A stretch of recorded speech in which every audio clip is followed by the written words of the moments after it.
Oi, tá aqui. Tá joia. Como é que você tá? Bem? Tá ótima, né? Muito bem, não, mas a gente tá, né? Mas Para vai, ficar. vai ficar sim. Tá com uma cara ótima. Jô, então, eu tô finalizando a minha pesquisa, né? E aí eu tô finalizando com esse podcast, minha pesquisa de doutorado. E aí, eu não quero tomar muito seu tempo, porque eu sei que você está na correria, né? Vou te fazer 3, 4 perguntas e você vai falar o que você quiser, tá bom? Eu queria que você falasse um Tá pouquinho. ótimo, Fala. tá ótimo, eu disse, Tá. tá ótimo. Eu quero que você fale um pouquinho sobre a sua trajetória, os seus maiores desafios, né? Como que você lida com a violência e que você deixa um recado para as pessoas trans e travestis e para as pessoas conservadoras, né? Para as pessoas que são fundamentalistas, que perseguem, que oprimem, tá? Então, uma coisa muito simples, do jeito que você quiser, tá bom? Tá ok, A hora que você quiser, pode falar? pode falar. Falar essa apresentação e depois Isso, se você vem com outro. apresenta. Isso, eu sou Giovana Baby. Olá, galera, eu sou Giovana Baby, nascida no sul da Bahia, aí, bem coladinho no estado do Espírito Santo. E me considero uma capixaba, né? Baiana, capixaba, carioca, piauiense, mas tenho uma paixão muito grande pelo Espírito Santo, porque foi aí que eu construí Giovana Baby, fugi da casa dos meus pais aos 12, 13 anos, e foi em Vitória que eu construí a minha identidade Giovana Baby. Essa cidade que foi muito violenta, ainda é muito violenta, mas ela foi muito mais, precisa trabalhar e lutar para que os efeitos da transfobia cada vez mais sejam mitigados, né? E Vitória é praticamente a minha casa onde eu me descobri essa liderança que sou, essa mulher que sou, e eu acho que o Brasil precisa de educação. A violência ela só vai ser banida do Brasil com muita educação, com as pessoas educadas a respeitar todas as diferenças, respeitar entender e respeitar as diferenças com a educação sexual na escola, com a educação identitária nas escolas. As pessoas precisam entender, inclusive até a cor da sua pele, as pessoas precisam reconhecer, porque muita gente não reconhece esse lugar de ser uma pessoa negra, né, ou morena, ou parda, que tudo quer dizer, todos são pessoas negras, na verdade, são nomenclaturas criadas para marginalizar as pessoas pretas. E minha mãe sempre tinha um ditado que ela dizia: passou de 6 horas, já é noite. Ou seja, isso queria dizer ela que não tinha essa coisa de pardo, morena, todo mundo era preto, né? E a gente Sim. precisa entender que o Brasil é um país de pretos. E eu acho que como eu disse, acabei de dizer, o que vai transformar, o que vai banir a violência e que vai fazer o Brasil um país plural e mais igual para todas as pessoas é a educação. A revolução vai ser na educação, porque a juventude é que vai cuidar da transformação através da educação. E as pessoas conservadoras, porque o preconceito, todos os preconceitos, eles nascem a partir do machismo, do racismo, do patriarcado. Então, todas essas pessoas, a gente só quer dizer a eles que nós não queremos destruir a família deles e nós não queremos tirar deles a condição de heterossexual e de família tradicional. Nós só queremos formar as nossas famílias livres e diversas. Só isso. Perfeito. Você é uma trans, né, que já passou dos 35 anos. A gente sabe que essa expectativa, né, que a ANTRA traz de vida, né, que as mulheres trans, a média de vida é de 35 anos. Como é envelhecer, Giovana? Trans, como que é envelhecer, uma trans negra envelhecer nesse país? Na verdade, eu trago todos os atributos que poderia hoje não estar viva, né? Sou uma mulher, mulher travesti, negra, pobre, periférica. E eu tenho vários, nordestina ainda, que também é um ponto muito alto de preconceito e de xenofobia no Brasil. E eu trago todos esses atributos que clamava pela minha morte, né? Que a extrema-direita, os conservadores, clamava e ainda clama pela minha morte, mas eu fui perspicaz, eu lutei, eu desviei das balas, eu fugi das facadas, e eu fugi do facão, eu fugi do caldo de feijão, do extintor de carro, de incêndio, que era muitas vezes usada para perseguir os nossos corpos e corpas nas ruas, e eu consegui chegar até aqui, mas eu também deixei de viver algumas coisas, por exemplo. Eu falo isso sempre quando eu estou formando essa juventude para um futuro mais promissor, é que eu deixei algumas coisas, eu deixei de viver. Eu não ia a festas, praticamente não ia a carnaval, porque na época eu entendia que essas exposições eram muito perigosas, e era, né? Inclusive eu fui algumas vezes na Praia da Costa, em Vila Velha, algumas vezes não, fui uma vez só, em um evento muito famoso do Espírito Santo que acontecia pela Secretaria de Turismo do Estado, nas praias do Espírito Santo, chamado Verão Praia Show. Aí eu fui uma vez só na praia de Vila Velha e apanhei a partir do ônibus que eu estava, né? Desci apanhando e aí o ônibus seguiu e graças a Deus as pessoas que estavam me agredindo não desceu e eu só fiz voltar para casa, pegar um outro ônibus de volta, rezando para não apanhar de novo e voltei para casa e aí eu me resguardei muito dessas aparições públicas. O carnaval, a gente às vezes saía, porque o carnaval parece que as pessoas eram essa palavra nojenta, né? Mas parece que as pessoas eram tolerantes mais, e até porque muitos homens ditos os conservadores, os pais de famílias da tradicional família brasileira, iam cometer os seus desejos sexuais justamente com as travestis, nessa época, né, porque parece que tudo se liberava e a máscara caía no carnaval, e aí ficava ficava menos opressor para nós, e aí às vezes eu saía no carnaval, mas eu tive que deixar minha vida de lazer por muitas vezes guardada no armário. Giovana, você acha que melhorou isso hoje, né? De poder circular nos espaços de convivência coletiva? Você acha que as trans estão ocupando mais esse espaço? Ou você acha que ainda é perigoso para as trans e travestis? Eu acho que ainda é muito perigoso. Melhorou um pouco, né? O que a gente tinha muito medo era da violência policial, né? Que há 20, 30 anos quem nos matava era a polícia, né? Isso praticamente com os olhos da ONU em cima, os olhos dos mecanismos de fiscalização do direito, de cumprimento de leis, em cima, isso amenizou muito. Porém, ainda é muito perigoso, porque eu não vejo... A gente tem algumas conquistas, é claro, de espaço, onde algumas pessoas trans conseguiram ocupar alguns espaços de decisão, a academia, mas eu não vejo essas pessoas lutar pelo resgate. É muito umbigo, não falta sororidade, falta empatia dessas pessoas que conquistam esses espaços, de muitas delas, não no total, mas de muitas e muitos dessas pessoas que a impressão que tem é que elas se sentem privilegiadas e não querem perder esse privilégio, não querem perder espaço para outros corpos e corpas. Então, o que é dolorido é que nós temos umas conquistas heterogêneas, entendeu? E que não reverbera nos corpos e corpas de quem realmente chutou a porta para enfrentar a violência que era cometida com essa população. Então, eu acho injusto, eu acho que essas pessoas precisam pensar, refletir sobre qual é o seu lugar na sociedade, o espaço que conquistou, não é um espaço que elas conquistaram por elas, é um espaço que muitas derramou o sangue lá atrás, morreram, para que elas hoje o mínimo que são, mas para que estão onde estão, por conta dessa luta que não é delas, né? É uma luta que é de todas e que foi das ancestrais que morreram em prol de elas hoje ser doutoras, serem professoras, serem todas as profissões possíveis.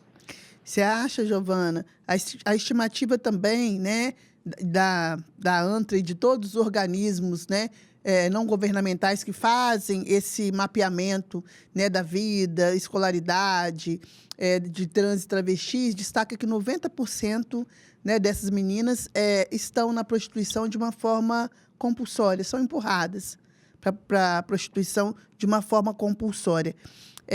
Você acha que isso também procede? Ou você pensa que não? Né? Se você quiser falar um pouquinho sobre essa sua trajetória também nesse contexto. Eu fui prostituta na verdade, eu fui explorada sexualmente, né?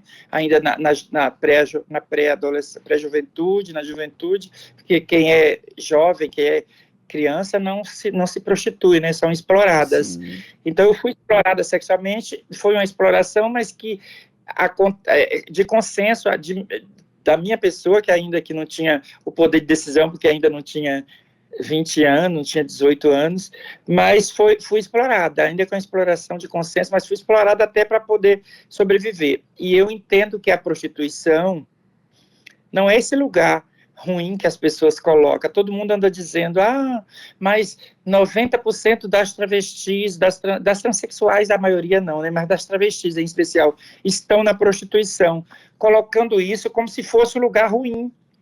Porque, na verdade, uma travesti, o mercado sexual para uma travesti é o mercado que se encontra com a sua posição de vida. Porque elas ganham bem, elas vão poder comprar roupa boa, maquiagem boa, perfume bom, o que elas não vão conseguir em qualquer emprego formal que vá assinar sua carteira. Então, as pessoas precisam fazer com que essas pessoas possam ter opções até de aumentar a renda, mas não nesse discurso de tirar as meninas da prostituição, de vitimizar e colocar a prostituição nesse lugar ruim, né? Nesse lugar ruim de que é o caminho de todas as travestis, porque só tem aquele destino para elas. E, na verdade, a gente sabe que só tem realmente esse destino, porque não há outras opções de trabalho e muita gente não fazem nada para que isso mude. Mas a gente não pode colocar a prostituição nesse lugar ruim, até porque se você for de fato conversar com as meninas que estão nas noites, elas não querem sair de lá. Elas querem ter outras oportunidades para além da prostituição. Sim. Tem que ficar bem nítido. E aí parece que essas pessoas que estão, muitas pessoas, não vou generalizar, mas muitas pessoas que estão à frente da causa, parece que usa isso como forma de sensibilizar, de angariar recurso, ou de estar à frente na discussão, mas é preciso oportunizar essas meninas falar que esse lugar não é um lugar ruim. Elas querem poder exercer a prostituição de forma decente, de forma que já é um código, já tem o Código Brasileiro de Ocupação, né, o CBO, Sim. já é a prostituição, já está lá, mas elas querem exercer isso de forma decente, com a proteção do Estado, como todas as outras profissões têm a proteção do Estado. Sim, e muitas vezes, Giovana, algumas meninas relatam que são expulsas de casa e muito cedo, e os laços familiares acabam se fragilizando. Você tem esse apoio, esse suporte familiar, ou esses laços se romperam ao longo da sua trajetória? Na verdade, esses laços se romperam e depois eles foram novamente laçados, mas já de uma forma bastante fria, né? Porque a minha família, que eu considero, eu tenho parentes, né, de sangue, que é diferente de família, eu sempre faço essa reflexão. Eu tenho parentes, eu tenho mãe, eu tenho pai vivos ainda, eu tenho irmãs, sobrinhos, tios, parentes de sangue. Mas a minha família são as que a vida me trouxe e que cuidou de mim. Ou seja, a rua, as matriarcas que, quando eu cheguei, que ainda não tinha essa discussão política de organização social, mas essas são a minha família.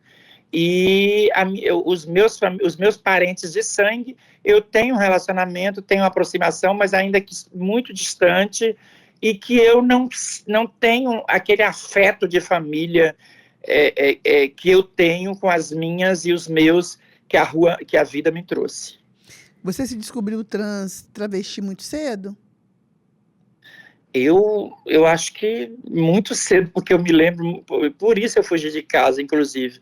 Eu me lembro que muitas vezes minha mãe chegava da lida, a gente no interior, as roupas eram lavadas no rio, as louças, sempre ela ia para o rio lavar, né? Meu pai trabalhando na roça e minha mãe ia para o rio fazer esse serviço. Às vezes passava quase o dia inteiro lavando roupa no rio, e quando chegava ela encontrava eu dançando Celi Campelo, Estúpido Cupido, com os vestidos dela, com o lenço dela, e isso foi isso. Então, era a minha identidade que já estava aflorando, e as pessoas, aí eu costumo dizer que as pessoas afirmam por aí que a roupa não define a identidade. Eu costumo dizer que realmente ela não define, mas ela ajuda muito, porque o primeiro vestido para uma trans, uma travesti em especial, é uma conquista de direitos humanos. O primeiro vestido de uma travesti é uma conquista de direitos humanos, porque ela luta para expressar a sua identidade, né? Ela vive a identidade de gênero, mas ela quer expressar, quer mostrar ela. E o primeiro vestido é uma conquista. Se não for, no meu ponto de vista, é a conquista mais importante, primária, da vida de uma travesti. É o primeiro vestido, como as pessoas queiram falar, ou a primeira roupa, mas é o primeiro vestido, no meu ponto de vista, é a primeira conquista Eu queria de que você... direito. Sim. Eu queria que você falasse do Fonatrans um pouquinho. O Fonatrans é um fórum de discussão do racismo, do transracismo, né? Do transracismo, que é bem gigantesco no Brasil, inclusive dentro do próprio movimento LGBT, dentro do próprio movimento trans, do direito à cidade. A gente faz essas discussões porque a gente percebeu que o movimento trans brasileiro, ele é branco, né? Ele é branco, ele é sulista, apesar da maioria das suas presidentes, das suas idealizadoras ser nordestina, mas ele se embranqueceu, ele ficou no sul do Brasil. O colorismo, que eu não tenho nada contra, mas o colorismo usurpa o nosso lugar de fala, Sim. entendeu? As pessoas usurpam a nossa pauta, e apenas para citar, mas não para lutar pelos corpos e corpas pretas e pretos. Então, o Fonatrans nasceu nessa perspectiva de ser um espaço de enfrentamento ao transracismo, ao preconceito ambiental, ao direito à cidade, que é uma pauta que não é a pauta primária dos movimentos. Aliás, muitos deles nem levam essa pauta, às vezes faz um recortezinho para poder confrontar com o Fonatrans, né, que o Fonatrans é uma instituição da pauta preta, e muitas estão usurpando essa pauta porque viu o nosso crescimento, viu a necessidade que faltava essa discussão, que nós somos mais de 90% da população trans brasileira, mais de 90%. Eles dizem 70%, mas nós somos mais de 90%. Se você for numa dessas avenidas das capitais, onde tem alta concentração de pessoas trans na prostituição, você conta 10 negras, 2 brancas, entendeu? Então, essa avaliação precisa ser levada em conta. Nós somos a maioria, nós somos a que fundamos, nós somos a que mais sofre, e então era preciso que a gente escurecesse o movimento trans, a pauta trans, e a gente fez isso a partir de 2010, quando começamos a pensar na fundação do Fonatrans, que é esse fórum tão latente, tão necessário para as causas trans brasileiras. Quais são as conquistas que você acha assim, que a gente tem que celebrar, né, de conquistas de direito de trans e travestis, que hoje a gente pode falar, nós temos que celebrar, porque isso, assim, foi muito importante, né, nessa conquista de direitos humanos? Bem conquistas para os olhos da sociedade quase que insignificantes, né?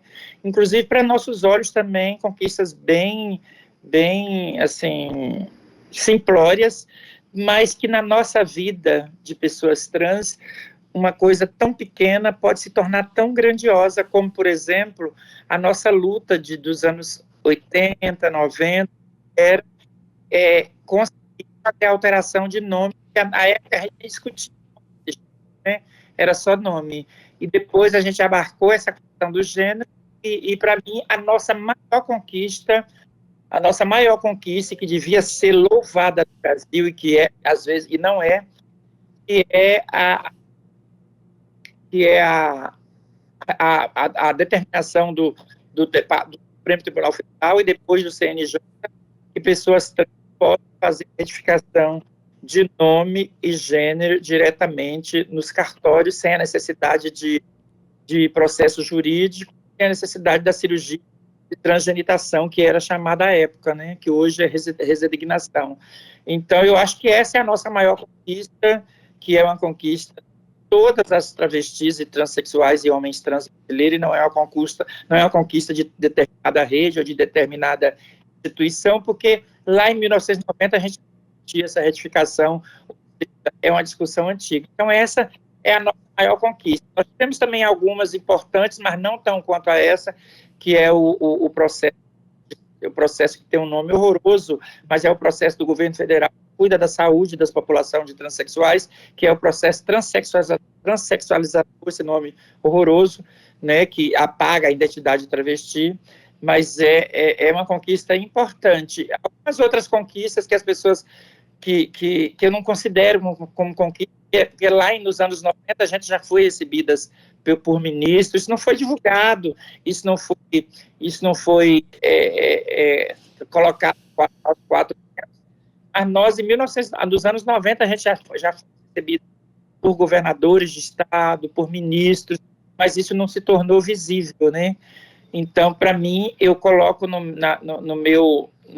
minha classificação, a maior conquista brasileira do movimento trans é a conquista do STF, que a gente sabe que é um engodo, mas que está resolvendo muito, e que a gente luta para que isso se transforme em lei a partir do legislativo, né? Porque quando o STF decide, não é uma lei, é uma decisão. Sim. Em qualquer momento o parlamento pode mudar. Isso aí. Pode mudar a decisão do STF, mas a gente está lutando, inclusive há propostas de deputadas importantes como Érica Hilton, Duda Salabert, de que se transforme em lei, e a gente está lutando para isso. Você falou do apagamento da identidade travesti, né? Nesse termo transexualizador, transexualização. Fala sobre essa identidade travesti. Por que você afirma assim, né? Com tanta força, de uma forma tão contundente, essa identidade travesti? Na verdade, travesti não é o que está no Aurélio, né? O Aurélio é totalmente, a gente precisa, inclusive o Aurélio não é Deus, e o Aurélio não pode ser usado como base para afirmar a identidade. Então, as travestis é uma identidade brasileira, e nós não podemos deixar essa identidade apagar, assim como a gente não pode permitir que apague os afrodescendentes, assim como a gente não pode apagar os afro-indígenas, né? Então, são identidades que o Aurélio está completamente deturpado, da informação totalmente deturpada, e a academia contribui muito para o apagamento da identidade travesti, porque a academia tem trazido outras identidades. O movimento social não discutiu, quem discutiu com o movimento social a identidade trans. A academia nos empurrou isso de goela abaixo, as que academizaram, chegaram na academia e criaram essas identidades para marginalizar, cada vez mais deixar as travestis na marginalidade, porque as travestis continuaram sendo as marginais, as maconheiras, as assaltantes, corpos dissidentes do que elas chamavam. Então, a gente vem para afirmar que não é verdade, que a identidade que existe e que é considerada uma identidade feminina são as travestis, que não é o que está no Aurélio, e politicamente é a que precisa ser afirmada, inclusive por todas, porque, na verdade, só existe a identidade travesti no Brasil. Em todos os outros países do mundo, elas são transexuais, né? Elas são transexuais. Com mulheres, foi o Brasil que trouxe isso. Mulheres transexuais, depois veio mulheres trans, justamente para poder higienizar e se distanciar das travestis, que são a grande maioria. Pasme, foram as travestis na sua organização política trouxe todas essas corpas e corpos para depois elas aprenderem a se politizarem e depois nos discriminar, nos segregar, nos deixar à margem. Então, todas essas outras identidades, elas vieram no intuito higienizador. Não que a gente não reconheça e não respeite, mas vieram com cunho higienizador e que empurrou cada vez mais para a lata realmente da marginalidade. Mas a gente está lutando para que essa higienização, e ela já está bastante melhorada, graças às forças, às ancestralidades, graças a Chica Manicongo, né, graças a Cris Negão, a Giovanna Baby. Sim, mas eu estou falando da ancestralidade aí. Nós Espírito Santo também muitas mulheres travestis que lutaram, a Jorge de Mamãe, a Rosinha, a Raquel, a Valesca, e Giovanna Baby também, que trouxe esse recorte político de organização social. Então, às vezes eu fico muito triste quando as pessoas afirmam mulheres trans e travestis. O trans, ele é higienizador, por quê? Porque o trans, ele serve para todas as identidades trans. Eu entendo como uma unificação das identidades trans. Aí veio mulher trans, a academia fez mulher trans, como se uma travesti não fosse trans, entendeu? Como se uma pessoa não binária não fosse trans. Todas nós somos trans. Todos nós somos trans. Então, ou se apresenta de forma a não segregar outros corpos, a não marginalizar ainda mais outros corpos, ou então vai ser meramente higienizadora e as conquistas vão ficar cada vez mais difíceis. Qual você acha que seria o termo ideal, então, Giovanna? Já que você acha que segrega, né, mulheres trans e mulheres travestis, o que seria ideal para a gente falar? No meu ponto de vista, todo mundo é travesti. Por quê? Todas somos travestis. Por quê? Porque o fetiche não determina a orientação sexual ou a identidade de gênero. E no Brasil costumam muito criar identidades em cima de fetiche. Eu me lembro que quando começou essa discussão no ano 2000 de transexuais e travestis, que as transexuais, inclusive, estavam dentro do nosso movimento, participando de todos os encontros nacionais de travestis, e aí trouxe essa discussão, não, mas travesti não faz, travestis são as que comem, e as transexuais não comem. Mentira, falácia, tudo, os corpos e os desejos os fetiches são os mesmos. Então, por que essa higienização? Então, todo mundo é travesti. Porque o que acontece de fetiche, o que acontece entre quatro paredes, não determina a minha identidade. No Brasil, todo mundo é travesti. E quando a gente vai lá para fora, todas nós somos transexuais e acabou. Gostei disso. Gostei muito disso. A gente está indo para o final. Eu queria que você falasse sobre o acesso à saúde da população, né, trans, travesti. Como é esse acesso à saúde? Muitas meninas utilizam silicone industrial, muitas pessoas têm dificuldade de acessar a saúde em virtude, né, eu acredito, por causa da transfobia, né, do preconceito. Como que é isso, Giovanna, para você? Como foi? Como é? A saúde a saúde é uma pedra no sapato das pessoas travestis no Brasil, né? De pessoas trans do Brasil, porque nós sabemos que um homem trans tem útero, precisa de um ginecologista. Nós sabemos que uma travesti tem pênis, tem próstata e precisa de um urologista, né? de um urologista, de um proctologista. E o próprio movimento não fala sobre isso, não fala sobre próstata. Eu falo bastante, mas o movimento em si não fala sobre isso. E a gente tem muitos casos de travestis que morrem com câncer de próstata. E homens trans também com problemas de ovário, problema de útero. Então, a saúde é esse calo, né? É esse gargalo para a população trans que não caminha, o governo cria equidades, mas que a população trans não está naquela equidade. O governo cria programas de saúde específicos, mas que a população trans aqueles programas não abarcam a população trans, porque você chega na unidade de saúde, você não é atendida, você é discriminada, você é apontada, você tem o seu gênero não respeitado, então o governo não faz para que as autoridades não faz para que a saúde seja um lugar de todas as pessoas. Então, automedicação, hormonização, se auto-hormoniza, o que desencadeia um grande número de pessoas trans com hepatites, né? Inclusive, a hepatite tem um nome popular na linguagem travesti, que elas dizem recaída de hormônio, e não sabe, talvez muitas nem sabem que a recaída de hormônio é uma hepatite, é uma doença hepática.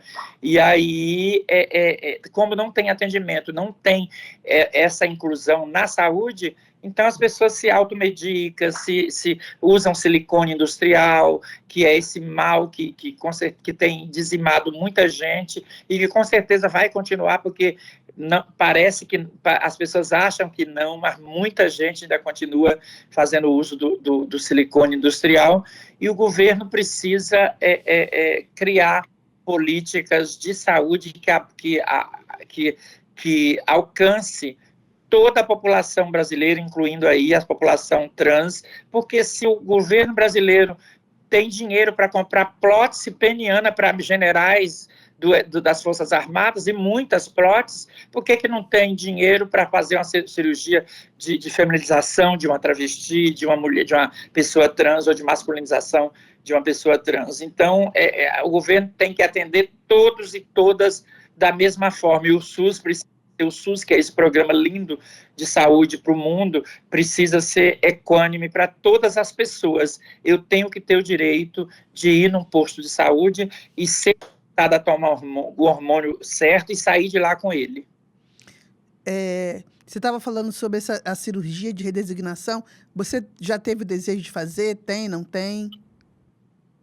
Eu não tenho desejo de fazer a cirurgia, porque eu acho que ela é apenas uma cirurgia. Ela não diz, ela não afirma essa cirurgia, chamar isso de cirurgia de afirmação de gênero. É um respeito enorme às travestis que já afirmam um gênero. Sim. Então, eu acho desnecessário, assim, no meu ponto de vista, sim, porque eu não devo ser mulher apenas por um detalhe que eu não me incomoda, não vou tirar, e posso, inclusive, até usar, se for o caso, porque tem muita mulher casada aí que compra na loja vibrador para ir usar com seus maridos. E se eu precisar usar com meu marido, eu não vou precisar comprar. Eu já tenho. Você é casada, Giovana? Não, e nem quero. Aqui, tem alguma coisa... Não nasci para ter marido. Não nasceu para ter marido. Tem alguma pergunta que eu não fiz, que você gostaria? Alguma coisa que você gostaria de falar que eu não perguntei? Eu acho que eu queria falar, porque eu falei o nome dela, Chica Manicongo, sim, que as pessoas que travestis que as pessoas pensam que travestis é uma invenção de agora, mas não é. Travestis existe desde mil perto. O Brasil já tem travestis, inclusive 600 se identificou Chica Manicongo, né? Escravizada, trazida do Congo, e que se apresentava enquanto travesti. Já tem historiadores que comprovam isso. Então, eu queria só trazer essa informação, que não é de agora. Da mesma forma que o fundamentalismo é corrupto, desvia dinheiro público, rouba o dinheiro público para ficar cada vez mais rico, isso já é de outrora. Nós, travestis, também já existimos de outrora. Nós sabemos que Dom Pedro I implantou a corrupção, o primeiro administrador do Brasil implantou a corrupção no Brasil com a questão da seca do Nordeste, né? Praticava a corrupção com a seca do Nordeste, pedindo dinheiro à Europa para acabar com a seca do Nordeste, tendo o Brasil um país rico de minerais, que Portugal ficou rico nos explorando. Então, existe travestis desde que o mundo é mundo, e existe travestis no Brasil desde que o Brasil é Brasil. Então, nós não somos uma identidade de agora, e não adianta o conservadorismo, a intolerância religiosa, querer agora nos colocar como o calo da humanidade, porque não somos. O calo da humanidade é a mentira, é a usurpação, o charlatanismo, entendeu? É a ganância, entendeu? Então, isso é que é o calo da sociedade. Nossa, eu agradeço muito. Você quer deixar mais alguma mensagem? Quer falar mais alguma coisa? Quer deixar uma mensagem final para as meninas trans que estão se descobrindo agora e travestis?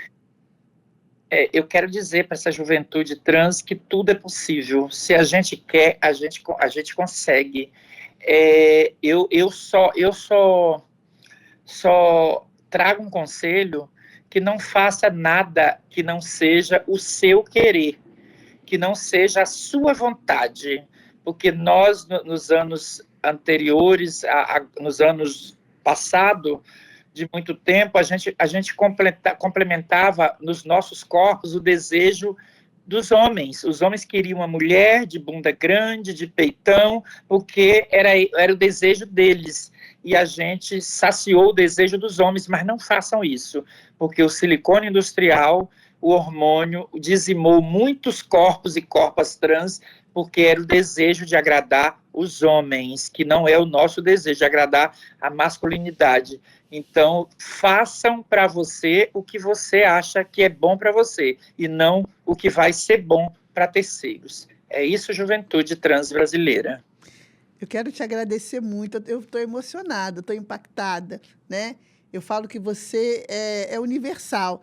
A minha pesquisa fala sobre mulheres trans travestis em Cachoeiro, mas eu quis finalizar com você porque você é do mundo todo, você é da humanidade, né? Você não é do Espírito Santo, você não é do Nordeste, você é do mundo, Giovana. E eu quero te agradecer assim infinitamente e te dizer que eu estou com vocês nessa luta. Eu sou uma mulher cisgênero, mas eu penso que a gente não precisa de ser trans, né, para ser contra a transfobia, a gente não precisa de ser negro para ser contra o racismo, a gente precisa ser ético e humano. Então, essa luta também é minha, tá? Quero te agradecer e mandar um abraço para todas as meninas trans, travestis, para todas as pessoas que estão nessa luta, né? Por uma sociedade mais justa, mais equânime e menos preconceituosa, e menos racista, homofóbica, transfóbica, tá? Eu quero agradecer. É isso. Eu que agradeço, professora, eu que agradeço, porque uma negona dessa, nós tivemos muita dificuldade, inclusive, de ser consideradas movimento negro, por conta de todo o preconceito patriarcal que a sociedade trouxe, inclusive, os homens negros e mulheres negras. Ih, travou. Giovana, a internet sua acho que desconectou. E aí a gente vai finalizar. Você falou da negona, eu quero que você volte na negona, que eu já fiquei aqui, ó, empoderada. Repete pra gente. Eu acho que não precisa agradecer, porque, como eu disse, é uma negona dessa, bonita, professora, que eu considero todas as pessoas que trazem coisas boas são professoras, e para mim as travestis são professoras, as mulheres pretas são professoras, e aí, professora, eu trago isso, uma negona dessa, trazendo esse trabalho para a conquista de direitos de uma população travesti, porque esse é o objetivo de uma população trans, porque nós sabemos dos enfrentamentos que nós tivemos com o patriarcado do movimento negro, que a gente até nem critica, porque é normal, porque nós somos um país patriarcal e também os negros e mulheres negras compunham essa sociedade, e compõem essa sociedade. Então, eu penso que o seu comportamento, que ele não é só um comportamento de ser contrário à transfobia, é um comportamento antitransfóbico. Então, é uma mulher antitransfóbica que vai educar as pessoas quando alguém tiver um pensamento completamente errado de um corpo ou uma corpa travesti. Então, a gente é que tem que agradecer muito, porque se a senhora não quisesse, não faria nada para que o respeito prevalecesse com essa população. Apenas poderia dizer que não compactuava com a transfobia. Mas faz, eu sei que vai fazer. Então, eu acredito que com a sua força e com a sua determinação de trazer conhecimentos, certamente nós vamos escutar esse Brasil. É isso. Um beijo, Giovana. Beijo! Te amo, tá? Beijo. Recíproco.